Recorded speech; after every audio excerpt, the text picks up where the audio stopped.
Memorial kasi may weekly Christian Emphasis Week sa Central Philippine University. Dito sa akin yung gitaan natin dito kasi may dito, may phone, may turuan. Sabi mo sa akin, parang hindi ito matabla ng bala, ha? Ligo, yung sabi mo sa akin. And then one time, gin-invite ako, hey, punta tayo sa Kamandan office. Ligo, ano tayo doon? Niya mag-apply tayo na magkuha kayo ng examination sa Philippine Military Academy. Pastor Mark, sana maging RP na ako ngayon or retired general. Ngunit, pag nakita ko yung requirements ng height 5'4", so, ikaw na lang dyan. Hindi ako pwede sa 5'4", eh. Diba? At yung good eyesight, sabi ko, ikaw na lang dyan kasi ang eyesight ko ay 18/20 eh. Ha? Sana, no? Nasa military na ako, ngunit sabi ni isang pastor, Pastor Ahito, ngayon nasa military ka rin, sa military ng Panginoon. Amen? Amen. We as pastors, we are in the military of God. We are the soldiers of God. So remember our calling, it is not easy. Lot of pressures, lot of stress, lot of sleepless nights, lot of tears na hindi nyo makita. Lot of problems na hindi ninyo alam. Sabi ng isang pastor, totoo nun. Sabi ng pastor sa akin, ang problema ng mga membro natin ay problema ta. At pastor, ang problema ta, hindi nila alam, no? Ang kanilang problema ta. Ang problema natin, problema ta pa rin. Amen? So remember the calling of your pastor. Because God has given you pastors according to His heart. We need to thank God of the man of God that He has given to you. Amen? Kahit ano man ang katayuan niya ang kanyang personalidad, as long that He has the power of God, you should remember His calling. Number 2, remember His consecration. The word consecration is setting apart for a sacred purpose. Your pastor lives for God. Your pastor lives for you. Your pastor is living to preserve, to stand for the faith that God has given to him in behalf of you. Alam niyo yan? Nabubuhay siya just to protect the faith. Para kayong mga members na hindi kayo matisod na magtisod. Diba? Hindi kayo matisod, hindi kayo ma-disappoint. So, inaalagaan niya ang kaniyang sarili spiritually for your own sake. That you members, you can tell the whole world, this is my pastor. I am very proud of my pastor. He lives righteously, and my pastor is living for God, and my pastor is living for me. Amen? Members, remember his consecration. As what Paul said in Romans chapter number 12, in verse number 1, I beseech you therefore, brethren, by the mercies of God, that what? You present your bodies a living sacrifice. Amen. Hindi ba Pastor John, Pastor Joyce, yes. Pastor Noribel, may mga pastors pa dyan? At magiging pastor? May ibang mga pastor ba na, di ba, mga beer drinkers? May ibang pastor nila mga gamblers na, may ibang pastor. Pero tayo, na mga Bible-believing pastors, iniiyapan natin, we are taking care, inialagaan, yung Word of God na tinuturo natin sa mga members. Amen? Amen. Present your bodies a living sacrifice, holy, acceptable unto God, which is your what? Reasonable service, and be not conformed to this world. You know why, members, why you are doing spiritually, why you are enjoying church, because your pastor is living for the guidance, for the leading of God in his life. So you need to be thankful on that. Amen. The enjoyment of your pastor is not the enjoyment of this world offers. The enjoyment of your pastor is seeing you growing and serving in the Lord. Amen. Remember his consecration. Would you mind opening your Bible, please, in the book of Philippians chapter number 1, as what Paul wrote to the believers at Philippi, in verse 21 of Philippians chapter 1, for to me to live is Christ and to die is gain.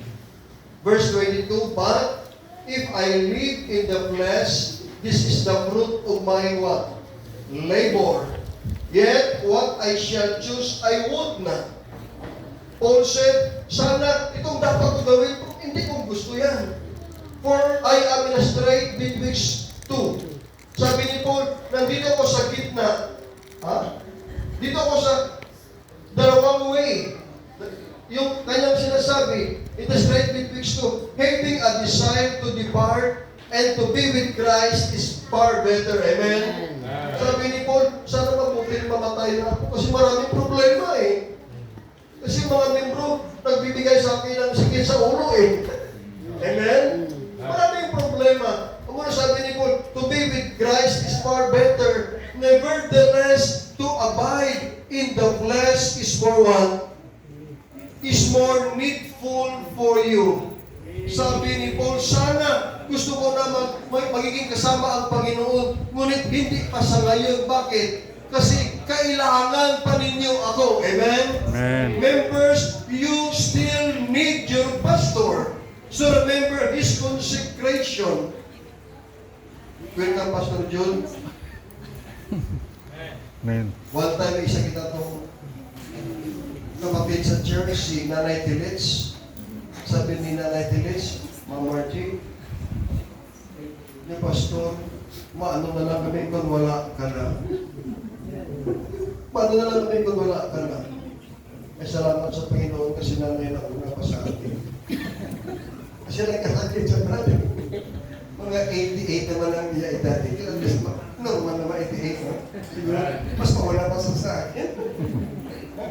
Sabi ng isang young people, sabi ni Pixter Marmarchi, Pastor, paano ako yan kung wala ka na? Pasalamat kasi Pixter nagmula pa sa akin. Amen? Members, kailangan niyo pa yung pastor, amen? Remember his consecration, Paul said, to be with Christ is far better. Siguro mas mabuti pa na mamatay na lang ako, yung sabi ni Paul. Pero hindi pa sa ngayon, kasi kailangan niyo pa ako, amen? Remember still, you need your pastor to be with you. Remember your pastor in his calling, in his consecration, and thirdly, remember your pastor in his counsel. The word counsel means his teachings and preachings. Amen. Yung kanyang tinuturo sa inyo, yung kanyang mensahe sa inyo. Yes, sometimes ang pastor ay nagbigay ng mensahe na parang ano yung masakit. Ano yung tawag masakit? Sakit dito. Masakit. Parang masakit sa ating dibdib. Amen? Kundi yun ay nagbigay ng gamot para sa ating buhay. Amen? Ha? Sabi ni isang young people sa Iloilo Baptist Church, Pastor, every time na mag-preach ikaw, parang pinagalitan mo ako. Hindi ko alam yung ginagawa mo. Sa akala mo lang yan, amen? Ngunit gusto ko lang na maturuan ikaw sa pagpamumuhay ng sunod sa gabay ng Panginoon. To live righteously and faithfully. Amen? His counsel and his preaching, your Bible says, please in Acts chapter number 20. Pastor ito parang nagmamadali ka. Tama nagmamadali ka. Acts chapter number 20, sana makastay pa kami dito to witness your program so na tayo magawa. Anyway, some other times na lang siguro. Okay? Acts chapter 20, the Bible says in verse number 25, And now behold, I know that ye all, among whom I have gone preaching the kingdom of God, shall see my face no more. Wherefore I take you to record this day, for I am pure from the blood of all men. I have not shunned to declare unto you all the counsel of God. Amen? Amen. The word shall means hindi ko iniwasan. Sa pagpaalam sa inyo, the whole counsel of God. Meaning the whole counsel of God, the word of God na ipinaalam ko na sa inyo. Amen? The counsel of God.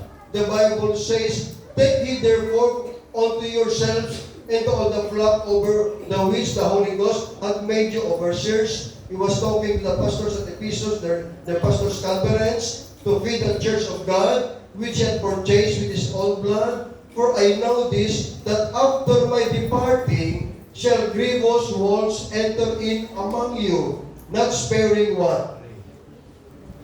Not sparing the flock.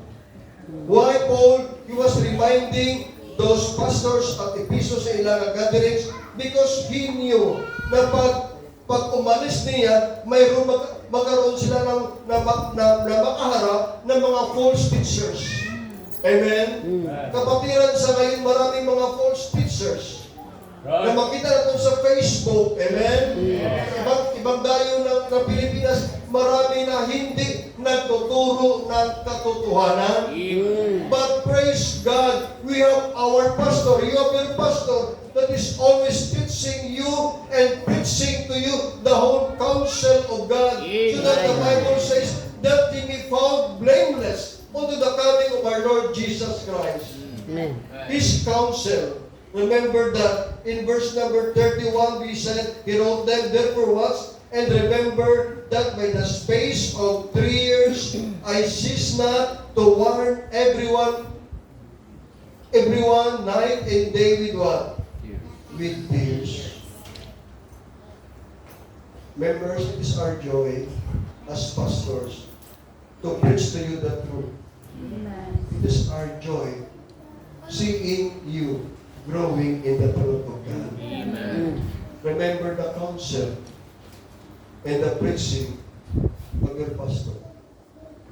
James, he wrote to the believers, he wrote them, but be doers of the word and not what? Hearers only.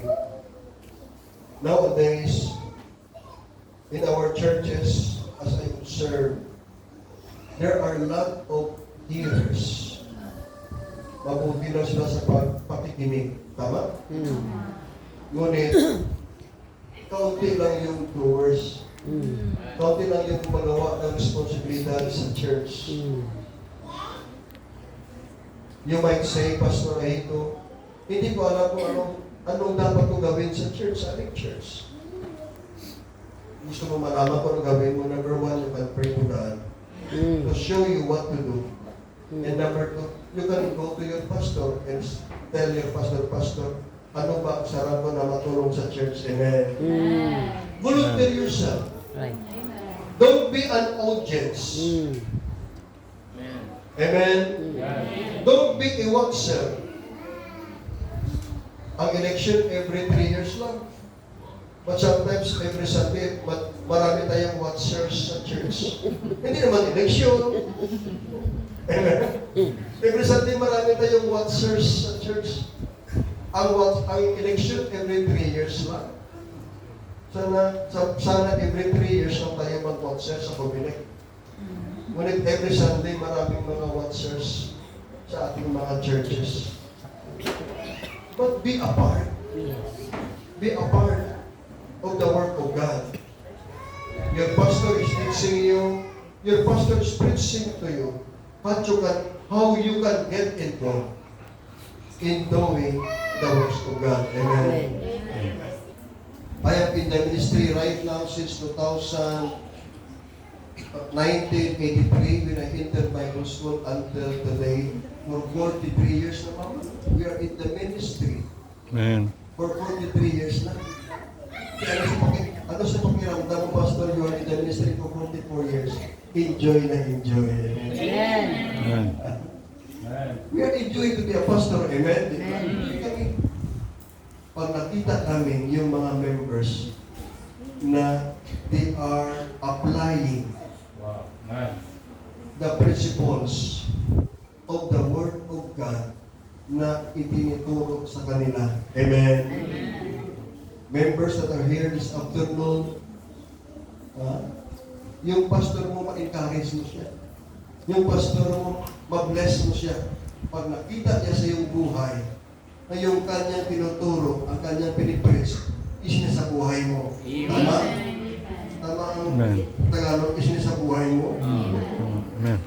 Di ba? Pag ina-apply mo sa iyong kabuhi, why there are members that are leaving the church? Why?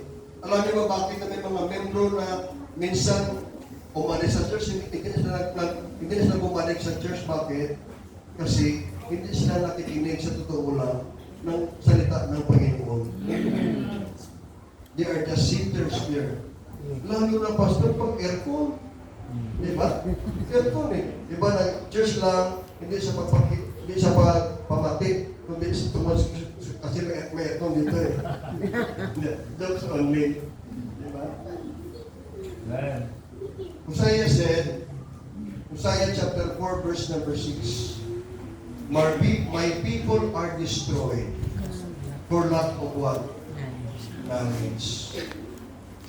God has given you pastor to teach to you, to preach to you the word of God in order for you to have the knowledge of the word of God. Amen. And God said, because thou hast rejected knowledge, I will reject you.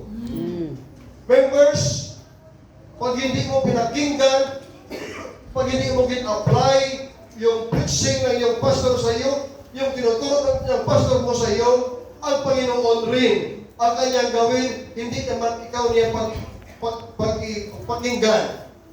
God will not listen to your prayers. God will not help you with your troubles in life. Why? Because you did not listen to the preaching of the word of God, which was given to you by the man of God, your pastor. Amen? Amen. So remember his counsel. Remember his calling. Remember his consecration. Remember his counsel. And number 4, remember his commitment. The word commitment means kung sa atin ba, pangako sa iyo, atin Panginoon. So, hindi na kanta, decide na siya. Tula. Bakit pastor hindi ka kumakanta? Kasi sa grade 5, nadala ako pastor sa among tryout sa choir sa elementary. Tipong college na tryout ako sa choir ng elementary, nadala ako pastor. Salamat. Dala ako sa pag-uwin. Sabi natin siya, okay, all of you proceed to the gym for the practice, except for Randy and Ernelito. You can stay in the room and clean the room.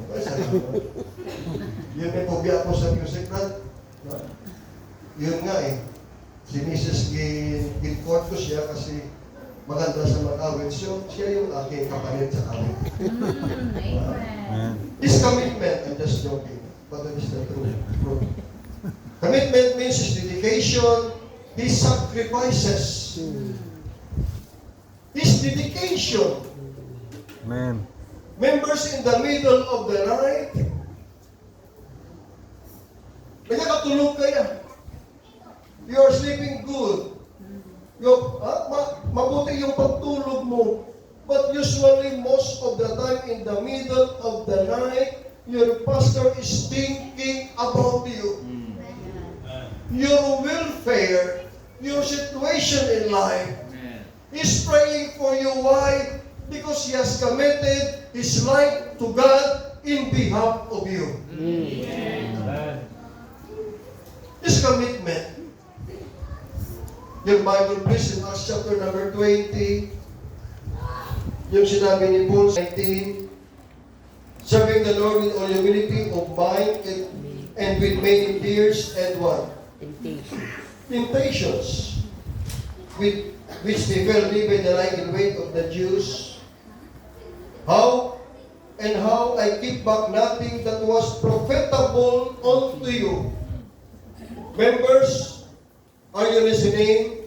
When your pastor is preaching to you, that is profitable unto you, please better listen. Amen. Please don't get mad. Please don't be angry. Amen. And enjoy the preaching of your pastor. Although sometimes ang truth ay masakit. Amen? Amen. Yung katotohanan ay masakit. Ngunit yun ang gamot natin sa ating kahirapan, sa ating pamumuhay bilang mga Kristohano. Amen? Bakit ang buhay mahirap? Kasi hindi natin sinusunod yung salita ng Panginoon. But praise God, your pastor is truly committed always to remind you, always to challenge you, always to comfort you, because he is your pastor. Amen? In verse number 24, he wrote to them, but none of these things move me. We learn in 2 Corinthians chapter number 11 that marami si Paul na nakaharap ng mga problema sa paggawa ng ministry ng Panginoon. Marami siyang mga trials, marami siyang mga pains, mga gutom na nakaharap, but still, he just keep on serving God. Why? Because he told them in 2 Corinthians chapter number 11, for the care of the churches. Amen. Ano yung ibig sabihin ng care of the churches? Kasi kayo mga members, palagi kayo sa puso ng inyong pastor. Kahit anong kahirapan, anong mga trials sa kanyang sarili, sa kanyang pamilya, he just keep on. He just keep on. Patuloy lang na patuloy. Bakit? Sapagkat siya ay may commitment. He was dedicated to God. He dedicated his life for God, for your sake. So members, remember to thank your pastor. Remember his calling. Remember his consecration. Remember his counsel. Remember his commitment. Remember his crown. His crown. Members, you are the crown of your pastor. Amen. Pastor Joyce, Pastor Sean, and Pastor Jude, kamu ang mga kupot nila, Pastor Loribel and even me, you members, kamu ang among turunan. You are our crown. Amen. Philippians chapter number 2, would you mind open your Bible please? Or chapter 4 of Philippians. Philippians chapter number 4. As what Paul wrote to the believers of Philippi, in verse number 1, therefore, my brethren, dearly beloved and longed for. Ang word lang, long for. So sa kasamang kanta na, cherish the treasure. Members, you are the treasures of your pastor. Long for. Ginahandog dito. Tama sa Ilonggo. Hindi kayo handogin. Binapakamahal. My joy and what? Proud. You are the proud of your pastor. You are the fruits of his labor. Amen.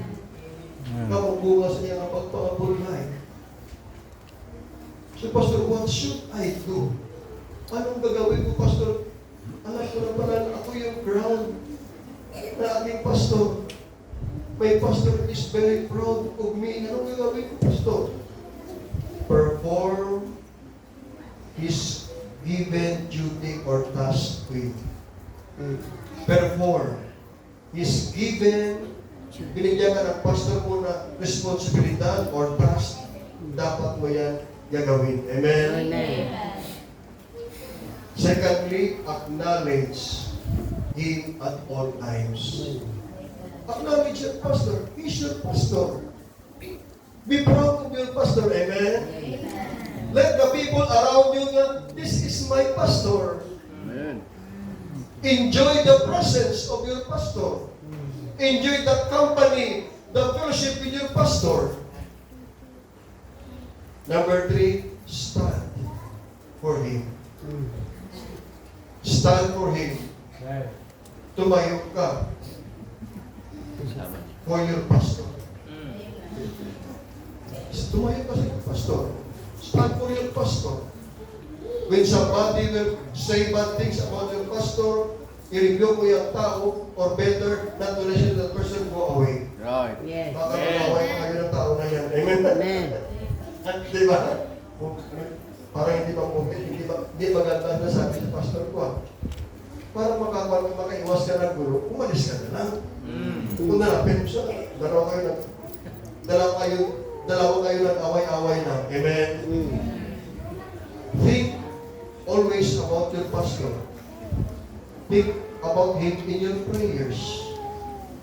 Think about his needs. Think about the special days. Amen? Today is your birthday. Yung special day. No.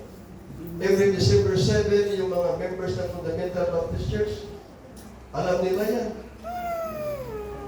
May mga membro dyan na every birthday ko, yun na kami nakita. Kasi birthday ko lang. Once a year lang. Oh, birthday ni Pastor. Makakita kayo ni Pastor. Other Sundays, hindi ko sila makita. Every birthday ko lang sila makita ko. Then, nagdala ka na ng pagkain kasi birthday ni Pastor.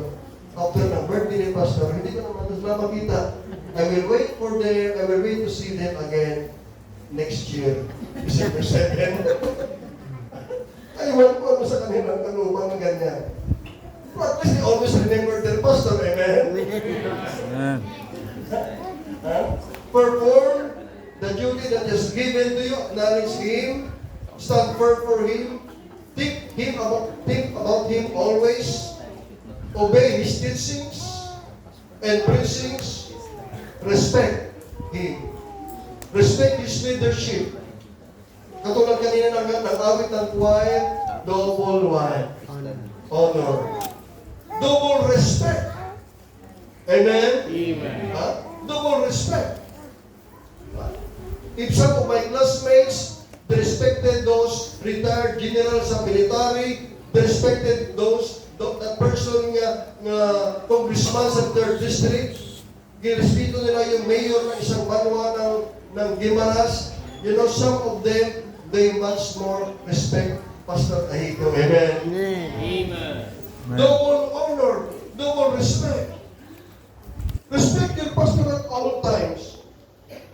Pastor, how could I respect my pastor? How could I show? Paano ko mapakita yung pag-respeto ko sa aking pastor? Simply, perform the duty that is given you. Amen? Simply, acknowledge Him. Stand for Him. Think of Him always. Obey His teachings. That is how you can show your what? Respect. Amen? The first thing of your pastor. Number 6, lastly, compliment him. Compliment. The Bible says, in all thy ways what? Acknowledge him. Ibig sabihin, showing appreciation for the ministry that God has given to him, showing appreciation for the life of your pastor that he gave to God. Giving tribute of him. A tribute is a gift intended to show gratitude. Amen. Always compliment your pastor. Thank God for your pastor. He's your friend. Your pastor is your friend. Katulad ng awit, nagsasabi, there's a friend who is closer than a brother. Amen.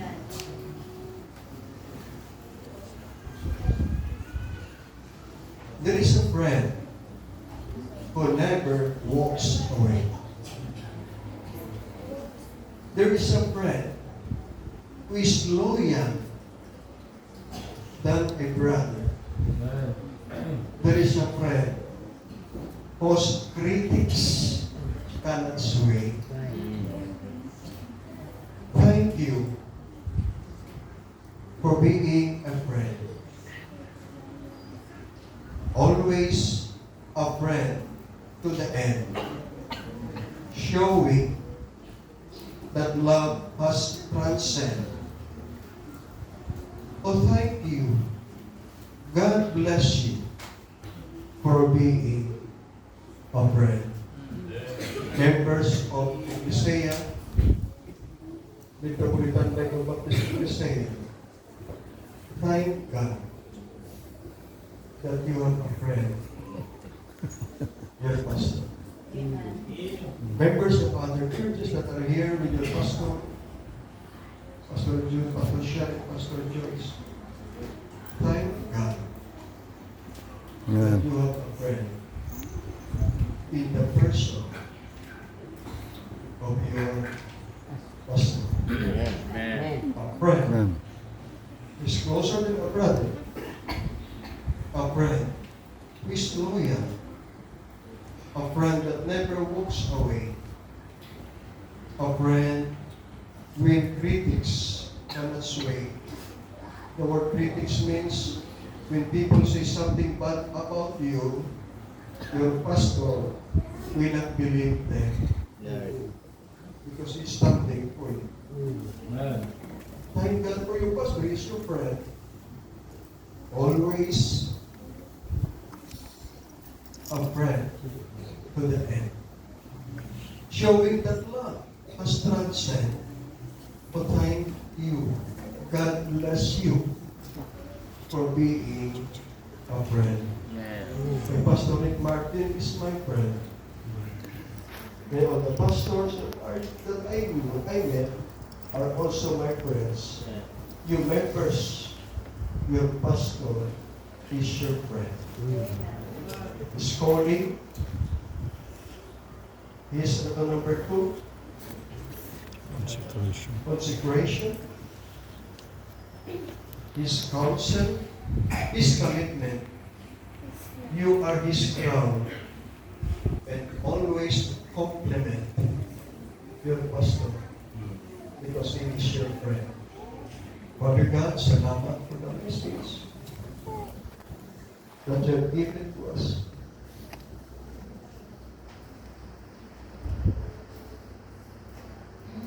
Showing appreciation to Pastor Loreto Jagan, those other pastors that are here, the members that are here, Father. And these members, always, they will look up to the pastor as their friend. I request everybody to stand.